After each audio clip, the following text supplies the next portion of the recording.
Well, welcome to another episode of Rimshots with Sean. I am here. I did an intro before this. I said I'm doing an interview with a legend, and hopefully he doesn't mind that tag. But I have the one, the only, all the way from Los Angeles, California. Hey, Mr. Graham Bonnet, how are you, sir? I'm a legend. What can I say? Well, hey, it's not a bad place to be. Before we start, I want to give a thanks to Beth Amy for setting this up. She did a fantastic job lining you up. Yeah, I know. Yeah, she's just been on the phone. Yeah, I spoke to somebody before. Damned if I could find the freaking camera. Well, I found it this time. It's good. Yes, I'm a legend. A legend, not a legend. Well, there you go. It's a legend. So you're getting ready to go to Sweden in days. You're days away from going to Sweden. Yeah. Yes, we are. We'll talk about that for a little bit because that's going to be a great little run with 3 or 4 shows. Is that correct? I think it's 6.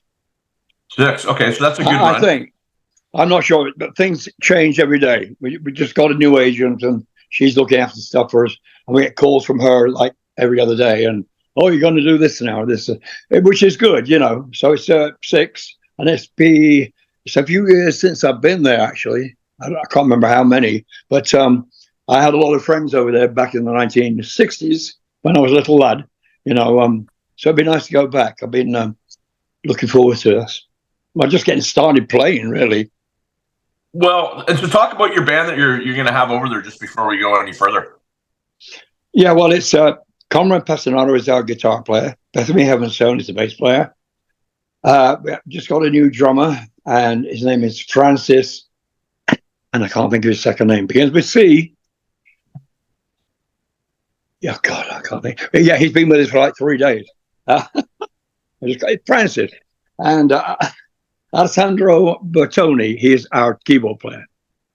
And he's, of course, a Frontier Records fame. A Frontier Records fame, correct?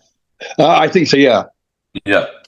So you go and you do that. And I mean, you mentioned you're so drummer for 3 days. I mean, how much time do you have to put that together, to put a show together, to take that on the road? Well, you know, luckily enough, he kind of knew a lot of the stuff I've done or still do. So that's we're looking for somebody who knew the material before we, you know, auditioned him or whatever. So he knew it before he even came to rehearse with us. So he was all ready to go, you know. So he did his homework, which is great. So something that fascinating, and I'm going to call you Mr. Bonnet because I've just met you. I don't want to call you Graham, but or if you're in Canada, my name.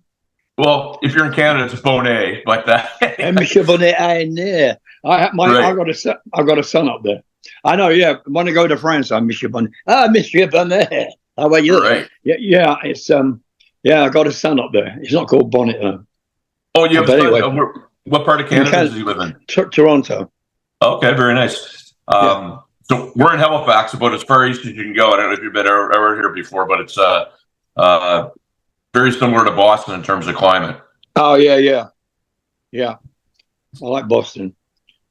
So okay, something that's always fascinated me when you know people are putting these bands together is audition versus going out to the network. So if you're looking for players, do you call your network and say, who would be the person that I should bring in this band? Or you actually hold auditions and make this happen when you're replacing people? No, because we live in LA, there's an abundance of players. Too many. A lot of them are waiters now or whatever. You know, there's millions of people we can choose from. But I always listen to our guitar player because he's played with a lot of people. He's a lot younger than I am. He's 50. And age 50, and that sounds old to me now. And he knows a lot of people within the music business, and so does Bethany, because she's worked in Hollywood in the past, so she knows a lot of people. I don't know that many here. Got a few friends, but not as many as I do in England. You know, I've been here for years, but I'm not Mr. Club, going out clubbing, which Conrado does. That's his thing. Well, and you know, I know a few people out there. It's been a long time since I've been out there, but I mean, I've heard everything from amazing players to kind of wannabes and all points in between. So I'm going to guess you're going to go to the people that you trust in order to put a band together that's going to represent you. Absolutely. And as I said, this drummer, for instance, he knows all this stuff. Conrad just called him up and said, do you want to come and audition for Graham? And that's what he did. And he knew everything. And it's coming together really well. We've been rehearsing for let's see, probably about 3 days. Yeah, been rehearsing for 3 days. And I'm assuming the voice is sounding amazing. Oh, absolutely. I mean, that's what Conrad always says that to me. He says, I can't believe you're as old as you are, and a lot of people have said that to me. And I am very proud of that. So I can show off and say, yes, my voice hasn't changed at all. I've talked to a few people. Every time that they reference you, they talk about loud. And I was looking at some stuff, and they said loud singer, and I did a little research. And are you still that loud singer at 76 years young? Yeah. We're recording right now. I've been recording with Jeff Loomis, he's a guitar player, and we're doing an album, he and I, and I've done 2 songs. We're trying to get a deal together, so we have to present a record company. I'm not quite sure who yet, but with 2 songs. And I just finished the second one yesterday. And yeah, my voice is still very loud. And people do forget. But it's something I was born with and something I'll always keep. You know what? My mum told me one day when I used to play upstairs when I used to come home from school or whatever. I play my guitar, I go upstairs and sing. And my mum was talking to one of the neighbors, and she said to her, yeah, my boy's a great singer. She said, oh, he just shouts. Well, shouting in tune. Yeah, because I was loud back then. I'm still really, yeah. I mean, if I don't use my whole voice, I'm not singing. It's always out there, the big thingy. So, yep. Sorry. Well, I was going to say you made a wonderful career of having a loud voice. So, yeah. Well, I mean, the last album we did, I'm very proud of. Day Out in Nowhere by our band, Graham Bonnet band. It sounds fucking great. And Conrado Passanado and Bethany, they got it together. They put the whole thing together, and it sounds great. I'm not ashamed of anything on that album. Sometimes you go, God Christ, I wish I hadn't done that, or I wish I could have done that better. But I can actually listen to this record now, recording, and say, yeah, I like all these songs. They sound good. I've actually found, I don't know what the number of the microphone is, but I actually found a microphone like Conrad did that actually picks up every part of your body, your chest voice, etc., etc. And it's really one of the first time I've really heard me sing like I hear it in my head. That's it always sounds different when so it's it's very good. I'm very good, very proud of it. So you take the show on the road. How do you, with the catalog that you have, how do you decide the ones that you're going to do, the ones you're not? You've got to get to a point where you go, geez, that's part of my background, but you might not want to do it. How do you pick the material to do a show? Yeah, there's so much, because I've been in so many freaking bands and done my solo stuff. Yeah. Who's got fired from now? Yeah. Well, Michael Schenker was one. But, they've got Michael Schenker, Chris Impellitteri. I was in his band for a couple of times. And also, obviously my own band, and Alcatraz, which is now, I don't know what it is now. It's a fucking train wreck. There's nobody in Alcatraz, so to speak. But it is. And then I got my solo stuff, which a lot of people haven't heard. So we put some of my solo stuff on in the set. Also, we do Rainbow. We do 2 or 3 from Rainbow, or 4 maybe. Then let's see, two from Michael Schenker, and the rest is kind of mine and my band's stuff. So it's a bit of everything, and I don't think people will be disappointed, because, as you're saying, I've got so much to choose from, because I've been doing this since I was 18 years old, and it's like, oh, fucking hell. Just anything. So I usually say to Bethany or to Conrad, you choose something and let me know, because they listen to stuff they haven't heard before on some of my earlier albums, you know. Well, and I have to think that it's nice to be in the position to have people that work with you and for you that you can trust, you know, and they're gonna do right by you to make sure that there's the proper selection in the snow show. Yeah. I mean, I know Conrad always picks the ones with the great guitar solos. You know, he's got to do that. So I let him. So sometimes go, the song's fucking awful. Why do you? And Bethany says to me, it's a guitar solo. Yeah, because he does you know, some of the things I made up with Yngwie, you know, in the first version of Alcatraz. And there are some great guitar solos on there, I must say. And Yngwie was a great player, is a great player still, I think.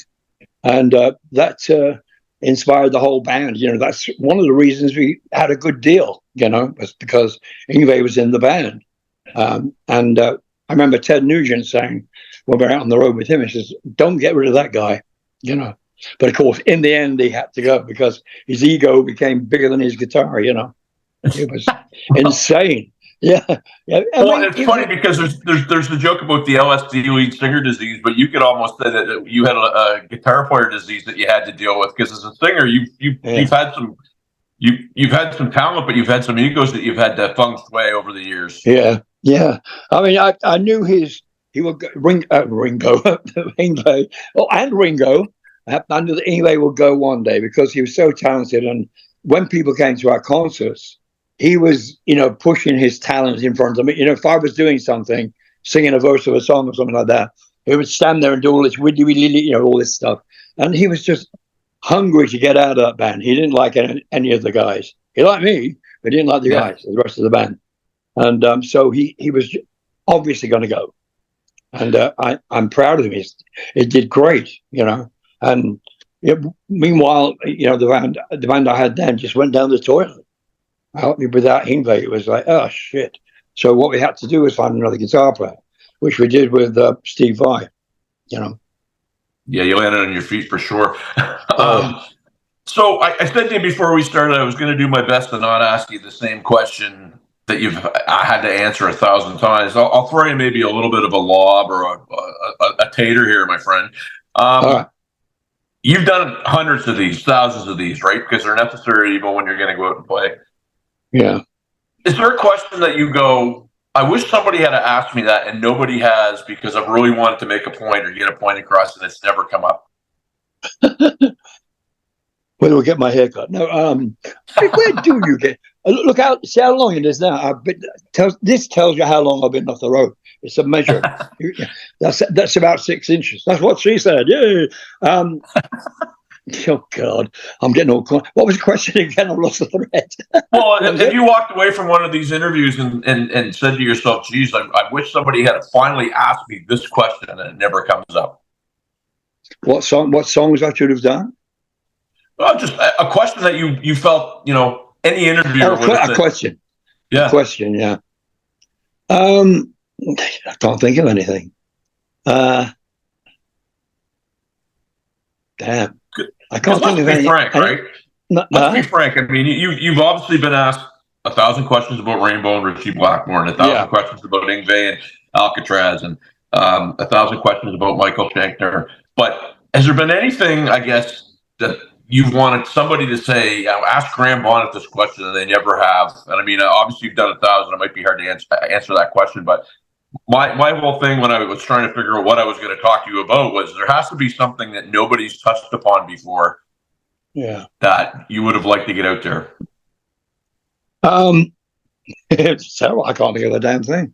But people do ask me kind of what's your range, what's your, you know, where I've got three, I think it's 3 octaves, or is it 2.5? And that's a lot, you know. That's one thing. And it's always sometimes I get asked, how is voice so powerful?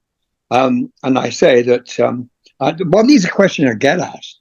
I say, well, it's the shape of my head, it's the shape of my body, blah blah blah. And this is the sound box here. But I mean, I can't think of anything. You know, they ask me sometimes, why didn't you join ELO?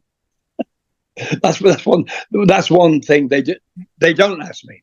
And the reason was This is back in 1970 something when Jeff Lynne was putting the band together, and he invited me along to the studio, Phillips studio in London, with Roy Wood. Roy Wood was there and Jeff Lynne, and he played me all this stuff. I was going, fucking hell, what is that? Which, of course, it turned out to be ELO. You know, all that, and all that stuff. But I just heard the raw tracks, and I said, "Can I think about it?" And I went back home to my then girlfriend, and she said, "I don't want you going on the road." I said, "Why?" I said, "Well, you've never been on the road." Well, it's something new, you know. She said, "No, I don't want you to do it. You know, you'll start picking up women and blah blah blah and all that kind of thing." And she didn't want me to go. So I told Jeff, and oh God, I said, I can't do it. And also there's another thing. I said to him, he wanted me to play bass. I play bass, yes, but I don't play bass and sing. I can't do that because I did lots of sessions playing bass and guitar, rhythm guitar. I said, I can play guitar and sing, but bass, sometimes it eludes me. It's like asking me to play drums and sing. I don't know how drummers sing. I really don't. All those, how many legs do they have? How many hands do they have? And then they sing. But I said, I would probably start singing the bass line. You know what I mean? I won't be able to concentrate on it. And it's one of those things. I hear you. I have limitations, you know, but guitar, fine. Guitar's simple. Yeah. I'm a drummer myself, and I can't sing and play that well because I hum when I do drum fills, and you can hear it through the microphone. You do? Ah. Yeah, it's not conducive to good sound. But you know what? There's a little bit of a scoop that a lot of people might not have known, that hey, it could have been ELO with Graham Bonnet, and that would have been an interesting thing.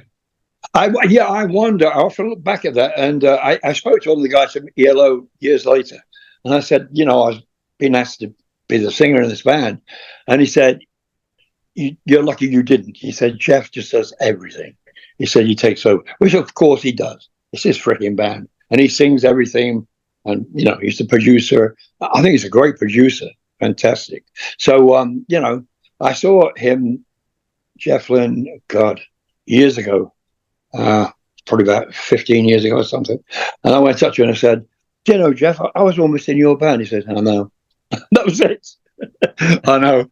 Oh, all right. You want me to go? I'll go now. But it was a time when a lot of people asked me to be, would you like to be in my band, be my singer, new singer? And it's all because of a record I made when I was 19 with my cousin Trevor, and we were called the Marbles. And the Bee Gees wrote a song for us, and this song went into the British charts, and not here. It never came out here. But you know, everybody knew that voice, my voice, you know, and people are going, "What's he doing now? Who is that? Who is that singer on that record?" And that's how I got the job with Rainbow. They were playing a game of Spot the Tune. You know, Cozy had his cassette machine, and they're going through all these different songs. And then my song came up, which I recorded in '68, which Barry Gibb and Robin wrote. And it's they said, where's this guy now? And that's how I got the job in Rainbow. I went along because I sang all this, you know, high notes and stuff. Well, and I was having a discussion about you with a musician friend of mine the other day, and he had a really funny line. He said, "When I hear Graham Bonnet sing, it just sounds like he's going for it all the time, and it sounds like there's no let up from the time the song starts to the time the song finishes. It's like he's running a 4K marathon, but he's sprinting it the whole way." Do you feel that that's an accurate description of how you approach songs? Yeah, it is. I mean, you know, our last album, people always mention that on we had an album, the last Graham Bonnet band album is called Day Out of Nowhere, and people say, how come you still sound the same and still as strong as ever, 19 million years old that you are?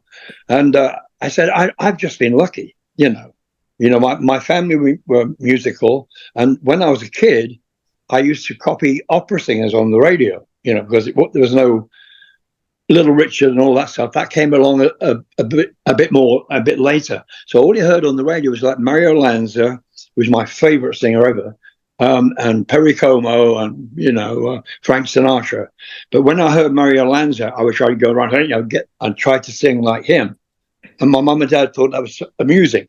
So I kept on doing it, singing a song, and I think that's how I developed my voice a little bit when I was 5 or 6, and but I've also been lucky with having huge lungs, which I got from my granddad Bonnet. He's got got a big chest and a very narrow waist. So he was built like a greyhound, and that's pretty much what got a very narrow waist. But here, where all the power comes from, that's from here. Then you've got the sound box, your head, and those two go together perfectly to make whatever my style of singing is, But it is loud, yes, and it still is. So, you're still going strong. You're going out there and you're touring. Do you ever kind of take a look and go, okay, at some point in time, I'm not going to be around anymore? Do you look around and say, okay, here's the next wave of, kids or people that are going to be able to continue to do what you did, and say, yeah, you know what, it's looking pretty good. Is there anybody that sticks out to you? I can't think. Anybody that what? Singing wise, is there somebody that you look at or listen to that's out there that you go, oh, thank God there's somebody that's going to be able to pick up the baton and keep her going? I can't think of anybody, which is terrible. I like, that's Heart. I'm going to say the singer, the girl from Heart, well, the two. Yeah, Wilson, yes. Yeah. I mean, she's got a great voice. I played with her. We did a tour with her. Then I can't think of anyone. Do you know something? I'll be honest now. I never listen to the radio. Never listen to new stuff.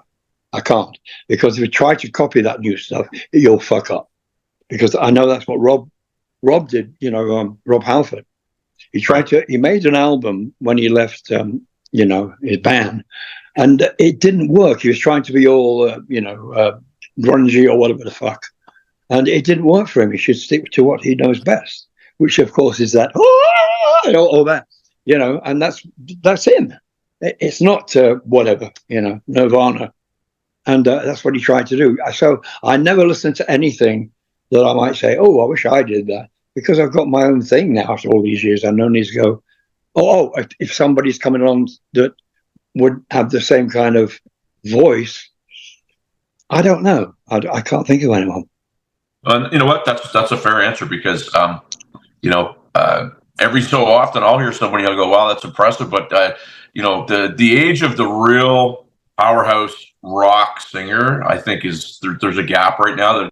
There's not too many people that I go, wow, there's a Graham Bonnet, or there's a Dio, or there's a Dickinson, or Halford. You just don't seem to hear them that much anymore.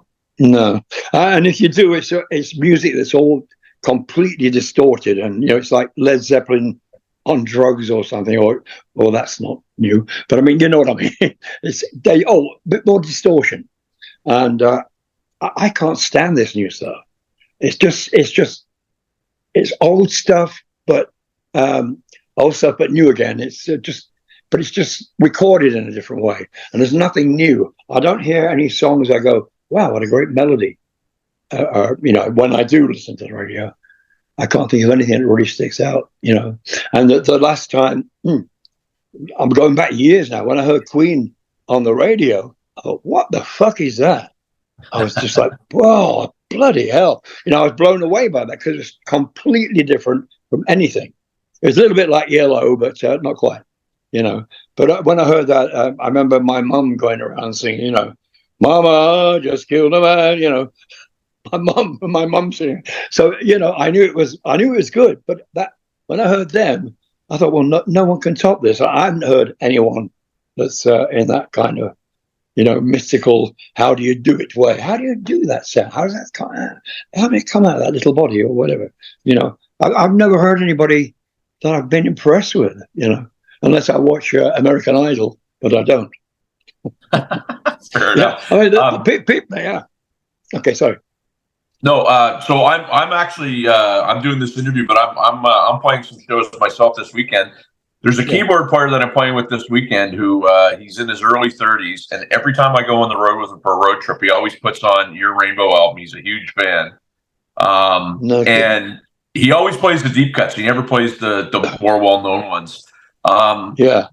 Do you get asked for some of those deeper cut songs when you're out there, or people just want to hear the stock ones? There's a little bit of everything. It's a bit of everything. I've got, I'm doing like, let's see, probably 3 Michael Schenker tunes, a couple of my own from solo thing, some Alcatraz, obviously. I think we're just doing one of those. So I don't want, that's enough for me. One Alcatraz, and of course Rainbow, and the GB band, my band. We do a couple of new ones off the last album, which is about a year ago now. So when do you anticipate this album that you're working on is going to come out? Yeah. Oh, when it's going to come out? Well, the one with Jeff Loomis. Well, we want to get a deal. The reason I did that song yesterday was so we sort of have a deal, but they wanted to hear another song because they were so impressed by one that I have to do another one if it will be as impressive is that word? Probably. And I said to Conrad yesterday. Conrad always produces, works for me, and I asked Conrad, play it to Bethany. So Bethany came in, and I said, well, what do you think? This new song I finished yesterday for our audition piece, I guess. She said, oh, it's pretty. Pretty? That couldn't even be pretty from my loud mouth. It's like, what the hell are you talking about? And I asked her later, I said, what do you mean pretty? No. She said, no, I didn't mean pretty. I meant good. You sound fantastic. Well, pretty doesn't really go with what. Anyway, but, I always like to ask the band's opinion about things. Is that a good melody? Is it okay? Whatever. And they usually just nod their head and say, yeah, you bet. I've been lucky. I think people kind of let a lot of things go with me because of being in Rainbow or whatever, And I sometimes think that songs aren't good enough, but if they're not good enough, then I rearrange them and make them good. And along with Conrad. Well, you know what? And this will be the last question because I know you're a busy man, you get stuff to do. But what you sort of alluded to, do you feel? Do you feel sometimes people might go, well, it's Graham Bonnet. I'm not going to tell Graham that song's terrible, and you might not get the proper feedback that you're looking for, or do your people just, I guess, trust your opinion of them enough that they will give you exactly what you need to hear? Yeah. Of course, that happens all the time. I don't think, but I don't believe I've met a lie. I've had comments made about my voice, and people have started crying. Like, what did I do? But that takes me back to the time. I remember this song so well. Thank you, Mr. Bonnet. And I go, I must be doing something right. But that's, for me, that's the best compliment ever. But when I hear Mario Lanza sing, same thing happens to me. I get cold shiver and I cry when you hear him. Da da da da da, da da da da da da.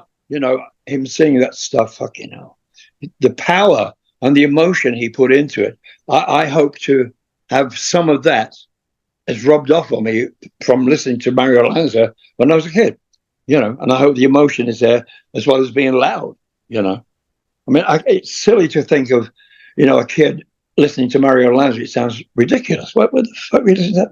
It wasn't rock and roll.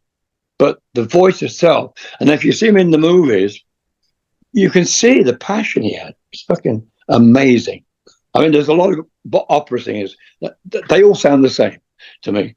Like country singers all sound the same. I don't know what it is, but something about Mario Lanza has a certain style. That's why people in the Opera Appreciation Society, they put him aside because he was too commercial, or he was in films and all that stuff, But the songs he was singing, fucking hell, I don't care if it's commercial or not. What came out of his mouth was not a cock. It was very, very impressive. Sorry about that. I had to put that. That's what she said. Yeah, right. What comes out of his mouth? Yeah. Just him, and then of course later Little Richard came along, and I thought, fuck, I wish I could sing like that. So it's a little bit of, for me, I took a little bit from the old school singers, you know. Well, and I mean, I'm not just saying this because I'm sitting here talking to you. I'd straight up. I mean, you're one of the. Somebody hears your voice, they know exactly who it is, right? They're not going to go, I wonder who that singer is. You've got a distinctive voice, and there must be some level of satisfaction that you have to know that when people hear you sing, they know it's Graham Bonnet. I hope so. Yeah, I hope I have a start. I don't copy anyone. I'm not copying anyone. That's what happens with a lot of younger singers today. They all do a Ronnie Dio, and that's really easy to do. I don't mean it's not easy to do, but you can sound something like him. You know what I mean? And the way I sing, Ronnie said to me, "Well, you're more of a pop singer, aren't you?" I said, "Yeah, of course I am." He said that because Ronnie. He liked me, but he didn't think I was a rainbow. I don't know, but it's I'm singing the same way as I always had. I haven't made my voice gritty or anything just to satisfy the heavy metal crowd. So two things. Plug your shows that are coming up in the next. I think it's around the 20th of April that it starts. Is that correct? Yeah, we're going to Sweden. Then after that, I think we go to Finland. Oh, blimey, where are we going? The gigs are being put together straight away because we've got six in Sweden, and then Finland. I'm not sure how many we have there. But then we go. I think we go to Spain after that. But these are all But Sweden, yes, definitely in a week. In Sweden. Fantastic.